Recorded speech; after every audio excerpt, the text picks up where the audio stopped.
parce que c'est la première fois que tu viens tout seul. Ouais. Et que tu fais la libre antenne. Ouais, avec toi, Mathieu, avec vous. Attends, je vais te faire... Attends, c'est la première fois que tu viens tout seul? Je te jure. Eh ben, je vais te faire une interview. La première fois que le rap t'a inspiré, c'était grâce à qui? Lil Wayne. La première fois que tu es rentré en studio, c'était quand et pourquoi? C'était en terminale, première terminale, et c'était avec Blacka. Le titre, t'en souviens encore? On fonce dans le tas, un truc comme ça. Ouais, d'accord. La première fois que le producteur, Abou Bomou Bassa, ton papa, a écouté ton premier son, qu'a-t-il dit? Il a dit que c'est pas mal, mais pourquoi je faisais pas la bonne musique? La première fois qu'une fille t'a dit « Je kiffe vos beats, mais elle est tombée amoureuse de toi et pas des autres ». Oh, bon, je me rappelle, ça doit être en terminale, un truc comme ça, les premières fans, là. Ouais. Tu te souviens de son prénom? Non. Ah bon, à ce point-là? Non, je me souviens pas de la vérité. D'accord. Elle était amoureuse, mais pas toi. Non, franchement, les filles au début, elles étaient amoureuses d'LG, c'est pas... C'est vrai, c'était lui? Ouais, c'est comme ça. Il y a toujours un, et puis après, c'est pour ça qu'il faut pas être copain avec les gars trop beaux gosses. La première fois que tu as compris que la Côte d'Ivoire était malade peut-être de ses élites politiques, quel âge avais-tu et c'était à quelle occasion, quel drame dans le pays? C'était en 2002. Oui. Ah. C'était en 2002, j'avais 10 ans. C'est là que j'ai même prié sur mon lit. J'avais vu que la Côte d'Ivoire devenait un autre pays, quoi. Ouais, et la Côte d'Ivoire a été coupée en deux à ce moment-là. Ouais. La première fois que tu as eu peur, c'était à quelle occasion? Une vraie peur, hein?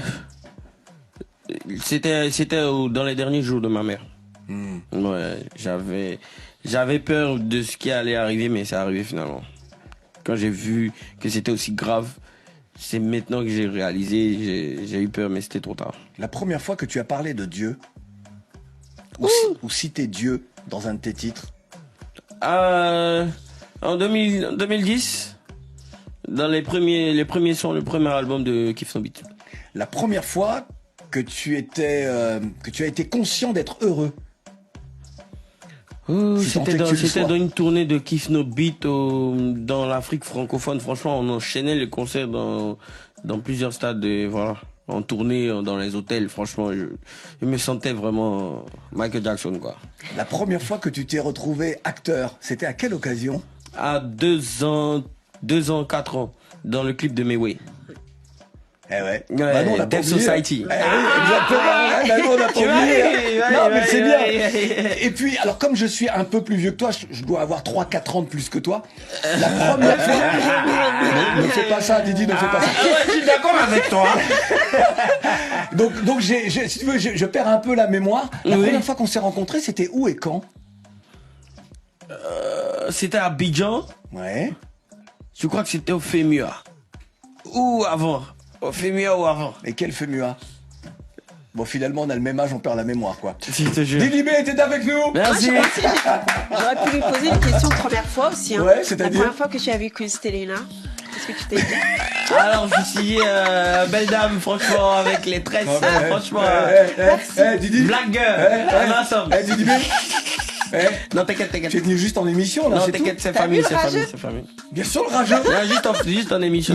Mathieu et moi, nous protégeons les femmes de l'équipe de Couleur Tropicale. Ah, non, y a pas de Merci souci. de nous avoir suivis sur notre Facebook Live. Didi B est avec nous. Au Galama. Et n'oublie jamais que le monde est ta maison. Yeah. Mais toi, y croire.